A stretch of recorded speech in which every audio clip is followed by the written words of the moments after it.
Good evening.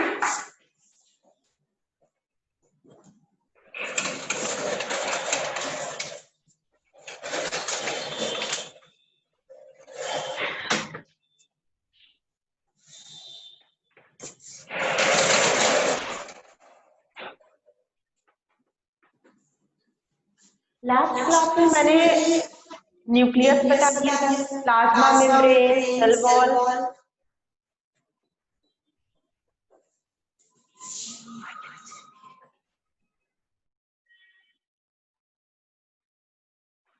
ठीक है, अब नेक्स्ट बात करते हैं हम साइटोप्लाज्म के बारे में। लास्ट पार्ट है, ठीक है। इसके बाद हम जो भी बातें करेंगे वो सेल ऑर्गेनेल्स के बारे में बातें करेंगे, ठीक है ना। तो साइटोप्लाज्म मैंने लास्ट क्लास में मैंने आपको इसके बारे में बताया था, बट क्लास जल्दी जल्दी में पूरी नहीं हो पाई थी, तो मैं इसलिए फिर से इसको रिपीट कर दे रही हूँ, ठीक है। साइटोप्लाज्म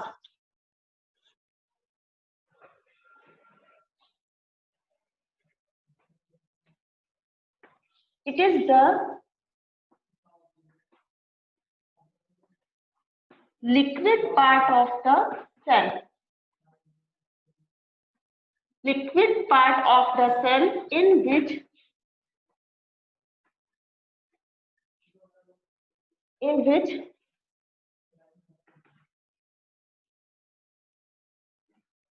different organelles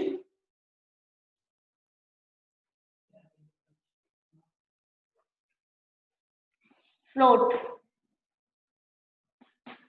ठीक है ना। जिसमें डिफरेंट ऑर्गेनेल्स क्या करते हैं, फ्लोट करते रहते हैं। ये लिक्विड पार्ट होता है सेल का, आप इसको बहुत ध्यान से समझिए। सेल का जो लिक्विड पार्ट होता है उसे हम साइटोप्लाज्म कहते हैं, जिसमें डिफरेंट ऑर्गेनेल्स क्या करते हैं, फ्लोट करते रहते हैं, तैरते रहते हैं, ठीक है। इसके दो पार्ट होते हैं। फर्स्ट पार्ट होता है cytosol, it is the aqueous component of the cell. Aqueous component of the cell, ठीक है। ये जो होता है ये प्योरली लिक्विड पार्ट होता है, एक्वस कंपोनेंट होता है। और जो सेकंड पार्ट होता है इसका वो है सेल ऑर्गेनेल्स। सेल ऑर्गेनेल्स होते हैं, ठीक है। सेल ऑर्गेनेल्स क्या होते हैं, it is the internal organ of the cell. It is the internal organ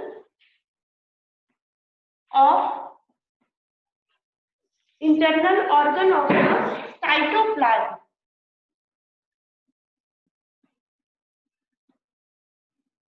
ठीक है। ये इंटरनल ऑर्गन होते हैं साइटोप्लाज्म के, ठीक है, which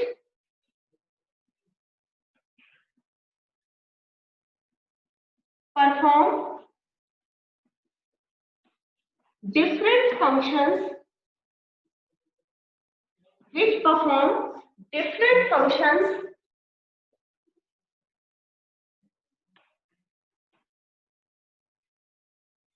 to keep cell alive. Cell को लिव रखने के लिए, लाइव रखने के लिए ये जो भी जरूरत होते हैं उन सारे डिफरेंट फंक्शंस को ये करते हैं। ये सेल ऑर्गेनेल्स होते हैं, इंटरनल ऑर्गन होते हैं साइटोप्लाज्म में। साइटोप्लाज्म में ढेर सारे सेल ऑर्गेनेल्स होते हैं, ठीक है। वो सेल साइटोप्लाज्म के इंटरनल ऑर्गन कहे जाते हैं और वो डिफरेंट फंक्शंस करते हैं ताकि हमारी सेल क्या हो, वो अलाइव रहे।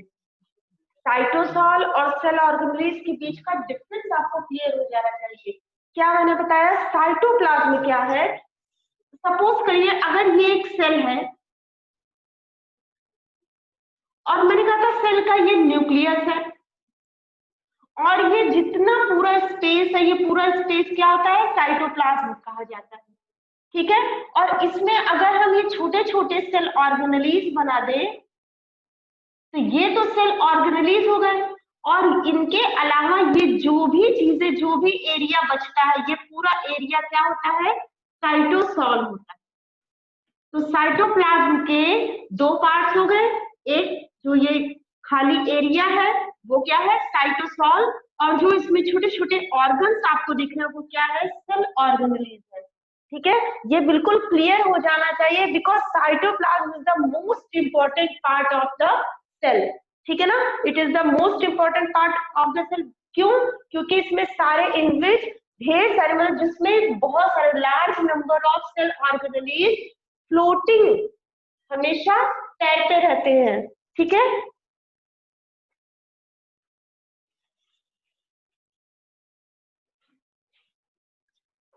नेक्स्ट सेल ऑर्गेनेलीज के बारे में कुछ और भी बातें कर लें।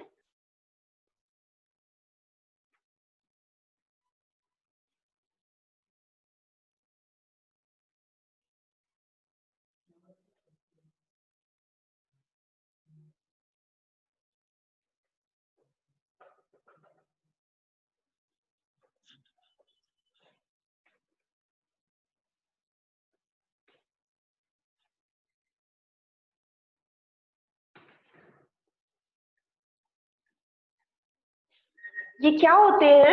It is living part of the cell. It is living part of the cell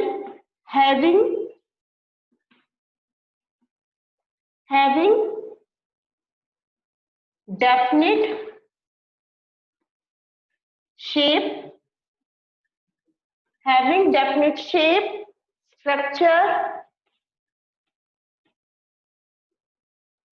and functions.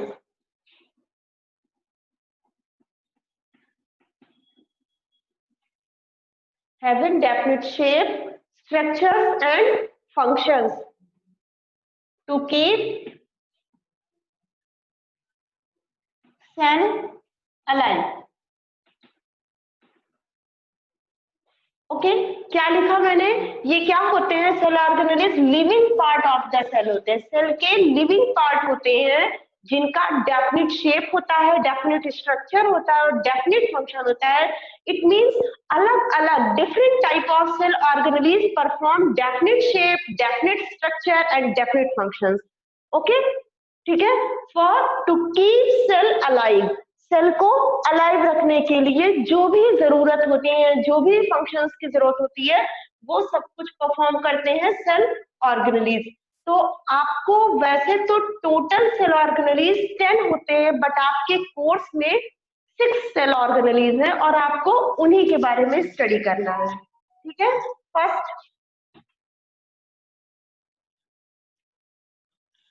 First है endoplasmic reticulum.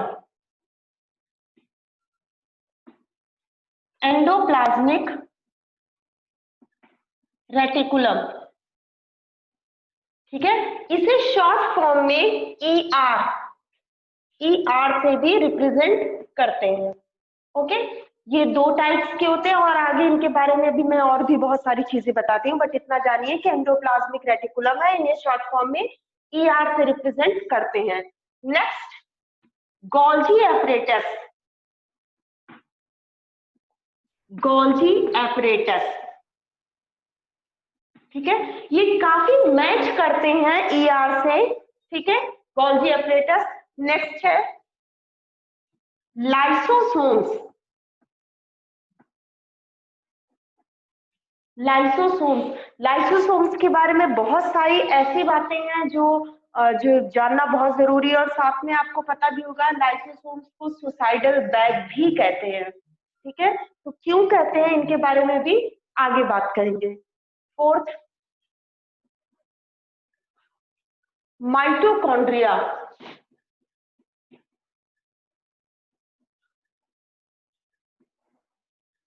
Mitochondria. Fifth, plastids, and at last 6 vacuoles। ठीक है, ये 6 हैं जिन्हें आपको स्टडी करना है। Endoplasmic reticulum, Golgi apparatus, lysosomes, mitochondria, plastid and then vacuoles. इसके बिसाइड्स इसके आपको कुछ और भी चीजें बतानी है। जैसे मैं आपको एक और ऑर्गेनेली के बारे में बताऊंगी जिन्हें हम कहते हैं राइबोसोम।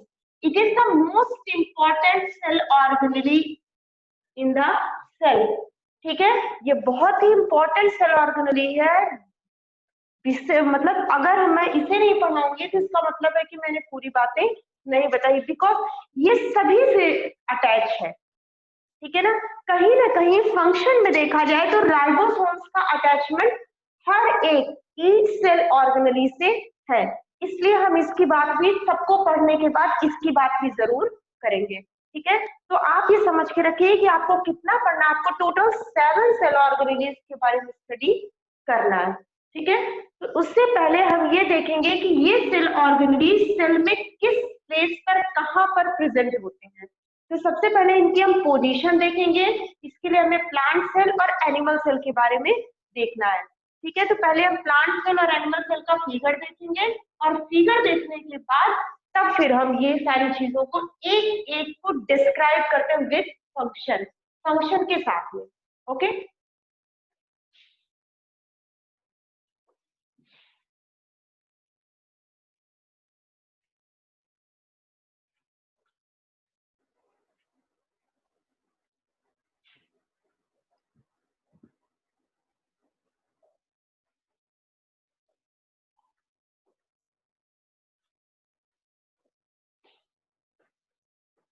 फर्स्ट है एनिमल सेल।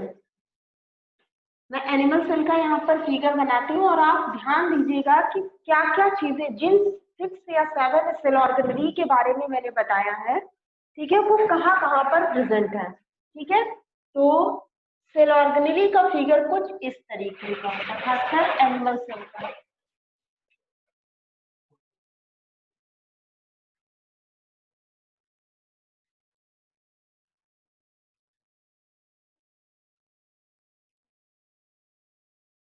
मैं आपको प्लांट सेल का फिगर दिखा रही हूँ और आपको मैच करना है उसको एनिमल सेल के साथ में कि कौन सी सेल ऑर्गेनेली प्लांट सेल में है, एनिमल सेल में नहीं। डिफरेंस भी पता चल जाएगा इससे।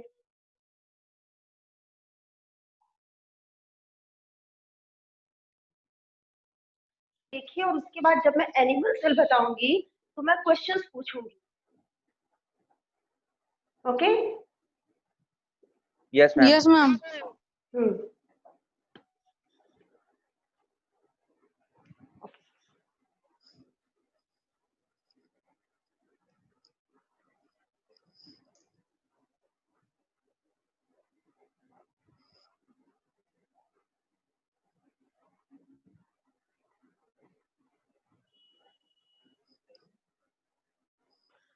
देखिए, सबसे पहले आपको सबसे ऊपर क्या दिख रहा है? Cell wall. सेल वॉल, हाँ सेल वॉल। तो मैंने आपको सेल वॉल के बारे में बताया था, it is made up of cellulose, बताया था। Yes yes ma'am. Ma'am. It is rigid, porous. ठीक है ना, इसकी प्रॉपर्टी क्या होती है? ये सबसे आउटर वॉल होती है, प्लांट सेल की सबसे आउटर कवरिंग होती है सेल वॉल। ठीक है ना, सबसे आउटर कवरिंग यस होती मैम। है। और मैंने आपको कहा था इसीलिए ये रिजिड होती है, पोरस होती है, अलाउ करती है सम सब्सटेंसेस को in and out of the cell. ठीक है ना, ये कुछ सब्सटेंसेस को सेल के अंदर और बाहर जाने की परमिशन देती है। ठीक है, तो सेल वॉल के बारे में आपको पता चल गया कि क्या क्या प्रॉपर्टी होती है। सबसे पहले सेल वॉल प्लांट सेल की सबसे आउटर कवरिंग होती है। ओके, आपको मेरी बात सुनाई दे रही है? Yes ma'am. हाँ, तो अब आप देखिए प्रॉपर्टीज क्या क्या है। आउटर कवरिंग हो गया, रिजिड हो गया, पोरस हो गया। ओके, उसके बाद ये मेडअप ऑफ सेलुलोज, सेलुलोज की बनी होती है। ठीक है, and allow some substances in and out of the cell. ये 4 पॉइंट्स आपके लिए बहुत इंपॉर्टेंट है सेल वॉल के बारे में। नेक्स्ट इसके बाद देखिए नीचे इसके अंदर की ये जो बाहर का आपको कवरिंग दिख रही है, ये पिंक कलर में, ये कलर ही सेल वॉल का है। ठीक है ना, और मैंने आपको बताया था कि अगर एक सेल वॉल को दूसरे सेल वॉल से अटैचमेंट लेना है तो वो क्या होगा? एक लैमिनी के द्वारा। ये आपको एक लैमिनी पाइप जैसा दिख रहा है, ये दूसरे सेल वॉल से अटैचमेंट के लिए बना हुआ है। ठीक है ना। इसके बाद आपको एक येलो कलर की मोटी डबल लेयर्ड वॉल दिख रही है, एक यहाँ पर एक यहाँ पर। ये क्या है? प्लाज्मा मेम्ब्रेन है, ठीक है ना। प्लाज्मा मेम्ब्रेन के पहले Yes, बहुत ma'am. इंपॉर्टेंट बातें बताई थी कि प्लाज्मा मेम्ब्रेन भी अलाउ करता है कुछ सब्सटेंसेस को, और मैंने बताया था कि सेमी परमिएबल या सेलेक्टिवली परमिएबल होता है। और इसके अलावा इसे मैंने बोला था ये फ्लेक्सिबल होता है, फोल्ड किया जा सकता है, ठीक है ना। तो आपकी देखिए, आपकी जो स्किन होती है, ह्यूमन बॉडी की जो स्किन होती है, वो भी तो प्लाज्मा मेम्ब्रेन, आउटर कवरिंग क्या होता है, वो भी प्लाज्मा मेम्ब्रेन का ही बना होता है, ठीक है। तो अगर आप अपने हैंड की स्किन टच करेंगे तो वो क्या है? वो प्लाज्मा मेम्ब्रेन ही है, ठीक है। तो मैंने आपको ये भी बताया था कि जो एनिमल सेल होती है उसमें सेल वॉल नहीं होती। तो हम लोग तो एनिमल में आते हैं, ह्यूमन बीइंग तो एनिमल में आएंगे, तो हम लोगों में क्या होता है, ये रिजिड वाला सेल वॉल नहीं पाया जाता है। हम लोगों में क्या पाया जाता है? हम लोगों में प्लाज्मा मेम्ब्रेन होता है, सबसे आउटर कवरिंग, ठीक है। It is the most important differentiation, most important difference between plant cell and animal cell. तो प्लांट सेल में सेल वॉल होती है, एनिमल सेल में सेल वॉल नहीं होती है। तो हम लोगों में सेल वॉल नहीं होती है, हम लोगों में आउटर कवरिंग यहाँ से मिलेगी, प्लाज्मा मेम्ब्रेन होती है। ये फ्लेक्सिबल होती है, फोल्ड की जा सकती है, और अगर ये कट गई, ब्रोकन हो गई, टूट गई, तो फिर क्या होगा? ये रीयूनाइट हो सकती है, फिर से ठीक हो सकती है। तो ये अपने आप को मैनेज कर लेती है। और मैंने प्लाज्मा मेम्ब्रेन के बारे में बताया था कि ये लिपिड और प्रोटीन की बनी होती है, it is made up of lipid and protein की बनी होती है। तो ये बहुत इंपॉर्टेंट है, ठीक है ना। और सम सब्सटेंसेस को ये भी अलाउ करता है in and out of the cell, ठीक है। इसके बाद आपको ये देखिए ब्राउन कलर का इसका सेक्शन कटा हुआ है, ये देखिए राउंड शेप का स्ट्रक्चर है और इसका सेक्शन कटा हुआ है, अंदर काट करके आपको देखिए कट करके दिखाया भी गया है कि अंदर क्या है, ठीक है ना। ये क्या है? न्यूक्लियस है, ये बिल्कुल राउंड शेप का होता है, राउंड शेप का है। और मैंने आपको न्यूक्लियस के बारे में और भी बहुत सारी बातें बताई थी, जैसे ये डबल लेयर्ड कवरिंग से होता है, डबल लेयर्ड कवरिंग होती है इसकी, और इसकी डबल लेयर्ड कवरिंग को हम क्या कहते थे? न्यूक्लियर मेम्ब्रेन कहते थे, ठीक है ना। और इसमें मैंने बताया था और भी बहुत सारी चीजें, जैसे मैंने कहा था इसमें क्रोमोसोम्स होते हैं, न्यूक्लियर मेम्ब्रेन में क्रोमोसोम्स होते हैं, क्रोमैटिन नेटवर्क होता है, डीएनए होता है। तो ये सारी बातें मैंने न्यूक्लियस बताया था। और सबसे इम्पोर्टेंट पार्ट क्या है? न्यूक्लियस क्या होता है? Headquarter of the cell होता है, मतलब पूरी की पूरी सेल का पूरा उसको रेगुलेट करना, उसकी सारी की सारी एक्टिविटीज को कंट्रोल करना, ये सबका काम होता है इस न्यूक्लियस का। इतना इम्पोर्टेंट पार्ट होता है। और इसकी जो ये वॉल होती है, मैंने बताया ना डबल लेयर्ड वॉल होती है, देखिए डबल लेयर्ड वॉल, देखिए यहाँ पर स्प्लिट है, फिर उसके बाद यहाँ पर कंटिन्यूअस है, फिर देखिए यहाँ पर स्प्लिट है। तो इसकी जो डबल लेयर्ड वॉल होती है, जिसे हम न्यूक्लियर मेम्ब्रेन कहते हैं, वो क्या है? पोरस होती है, ठीक है। स्प्लिट होती है, वो इसलिए स्प्लिट होती है ताकि ये देखिए ये पूरा साइटोप्लाज्म है, ये इधर का जो पार्ट है वो पूरा साइटोप्लाज्म है।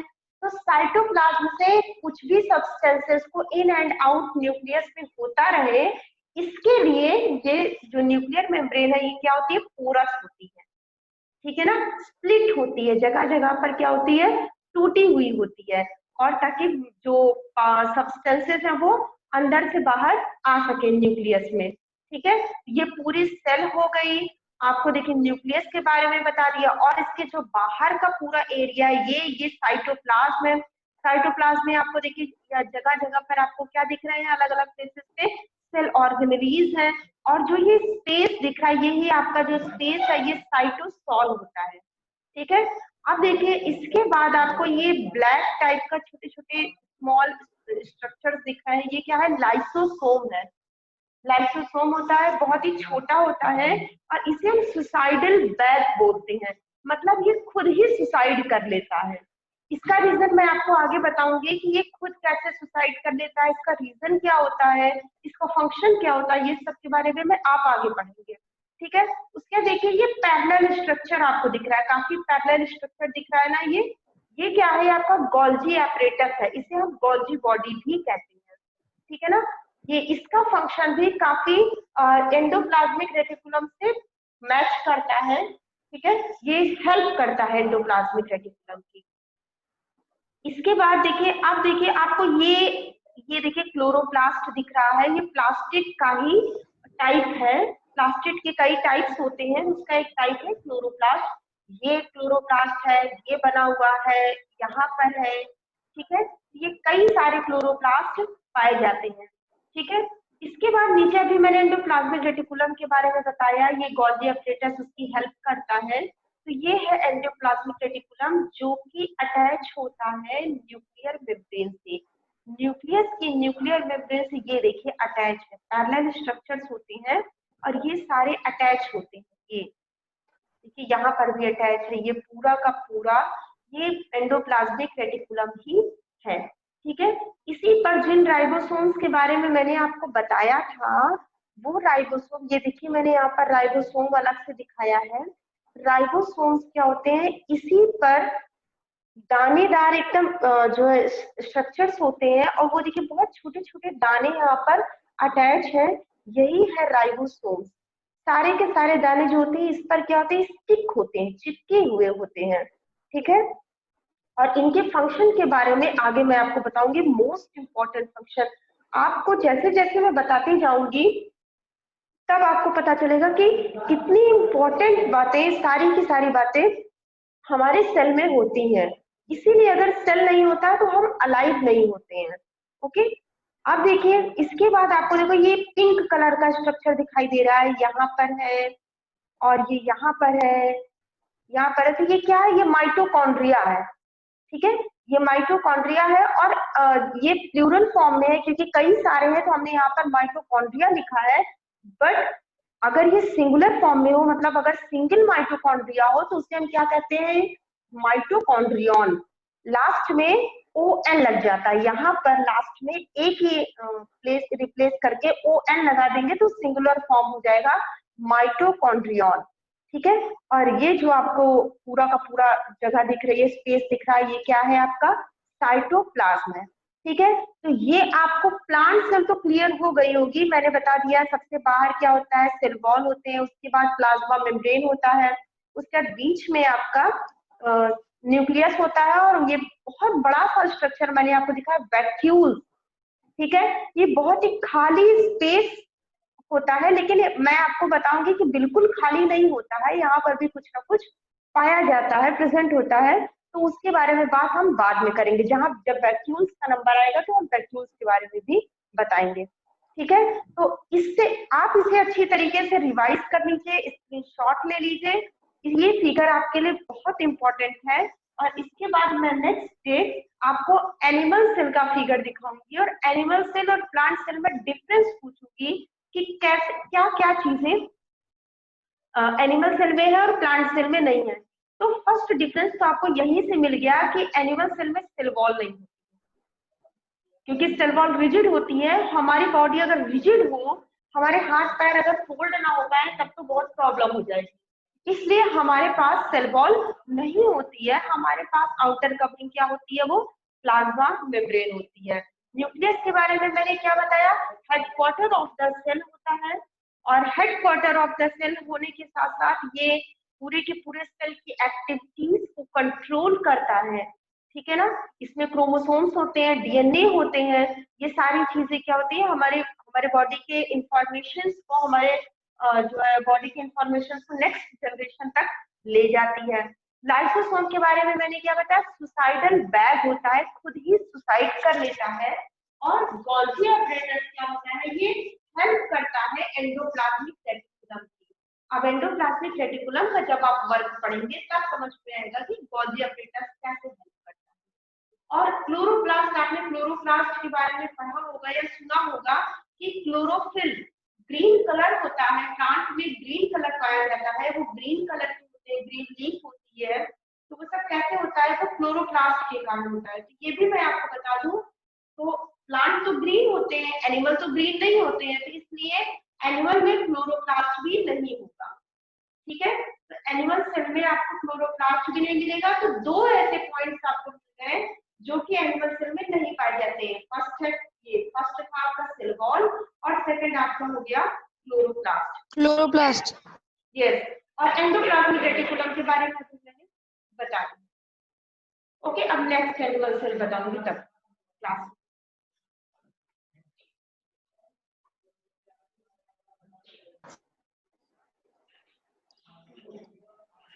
Thank you, ma'am. Yes, Thank you, ma'am.